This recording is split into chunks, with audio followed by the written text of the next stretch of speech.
বিসমিল্লাহির রহমানির রহিম। সুপ্রিয় শিক্ষার্থীবৃন্দ, তোমাদেরকে welcome to digital education Bangladesh.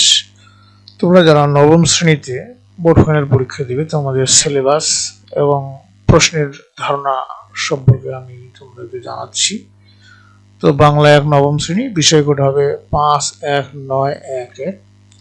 তো তোমাদের এই শিক্ষা অর্থাৎ নবম শ্রেণীতে তোমরা যারা আছে, তোমাদের বাংলা এটা একসাথেই হবে, বাংলার সাথে গ্রামারটা একসাথেই থাকবে। তো তোমাদের মেইন জিনিসটা হবে, তোমাদের গদ্য পড়তে হবে 5টা। একটা হলো প্রত্যুপকার, ঈশ্বরচন্দ্র বিদ্যাসাগর লিখেছেন। 2 হলো শোভা, রবীন্দ্রনাথ ঠাকুর। 3 হলো উপেক্ষিত শক্তির উদ্বোধন, কাজী নজরুল ইসলাম। 4 হলো মমতা দি, মানিক বন্দ্যোপাধ্যায়। আমাদের নতুন গৌরব গাথা সংকলিত। আর কবিতা থেকে তোমাদের পড়তে হবে প্রাণ, রবীন্দ্রনাথ ঠাকুর। জীবন বিনিময়, গোলাম মুস্তফা। যাব আমি তোমার দেশে, জসিমউদ্দিন। বৃষ্টি, ফরুক আহমেদ।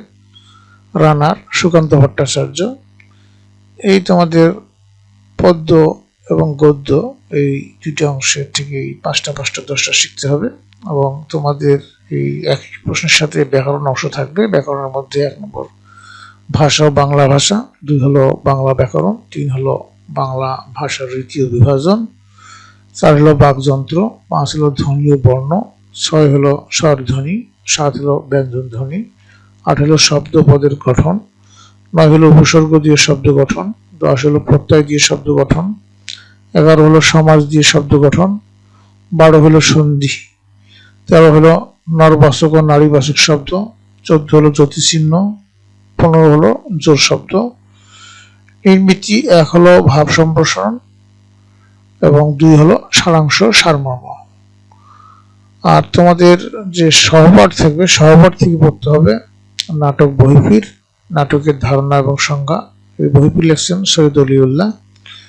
আর নাটকের আঙ্গিক এবং গঠন কৌশল, নাটকের বাংলা নাটকের সংক্ষিপ্ত পরিচিতি, বহিফির নাটক এবং নাট্যকারের সংক্ষিপ্ত পরিচিতি সৈয়দ অলিউল্লাহ। বহিফির নাটকের চরিত্র, পরিচিতি ও সার্থকতা, এইগুলো জিনিস তোমাকে জানতে হবে। এরপরে তোমাদের নম্বর বন্টন, এখানে বাংলা টোটাল হবে 100 নম্বর, তোমাদের ধারাবাহিক হবে 40 নম্বর, অর্থাৎ এই নম্বরটা তোমাদের সারা দেবেন। আর এই চূড়ান্ত যে পরীক্ষা হবে সেটা হবে 60 নম্বরের। তো বর্ষমধ্য পরীক্ষায় তোমাদের 20 নম্বর। এরপরে class test, quiz test, work, class work বা এগুলোর মধ্যে থাকবে 8 নম্বর। অ্যাসাইনমেন্ট এবং বাড়ির কাজ তোমাদের এর জন্য থাকবে 8 নম্বর, আর উপস্থিতির জন্য থাকবে 4 নম্বর।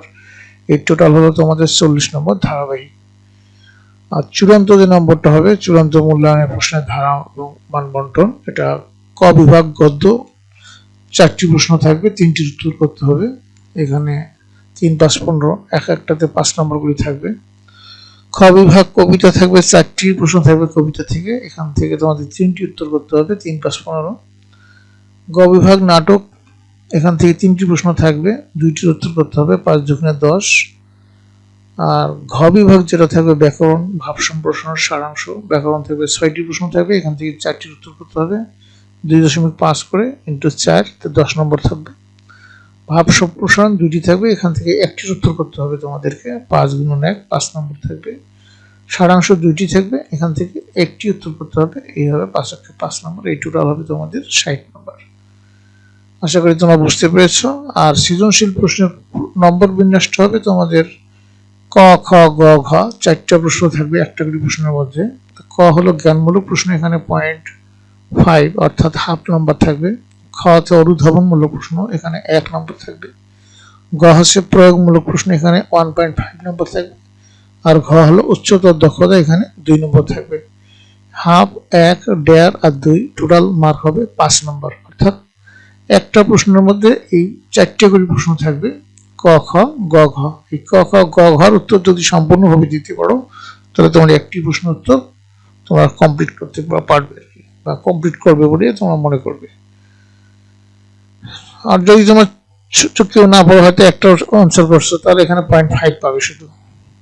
খ আনসার করলে শুধু 1 পাবে। সুতরাং এভাবে মনে না করে তোমরা সম্পূর্ণ প্রশ্ন উত্তর দিবে, ক, খ, গ, ঘ, এইভাবে তোমাদের প্রশ্ন উত্তরগুলো দিতে হবে। আশা করি তোমরা বুঝতে পেরেছো। তো এইভাবে তোমাদের প্রত্যেকটি বইয়ের আমি ইনশাল্লাহ চেষ্টা করবো তোমাদের সিলেবাস এবং প্রশ্নের ধারণা জানাতে। তোমরা এই মোতাবেক পড়াশোনা করলে ইনশাআল্লাহ ভালো করবে। তোমাদের সার্বিক মঙ্গল কামনা করে সেখানে বিদায় নিচ্ছি। খুদা হাফেজ।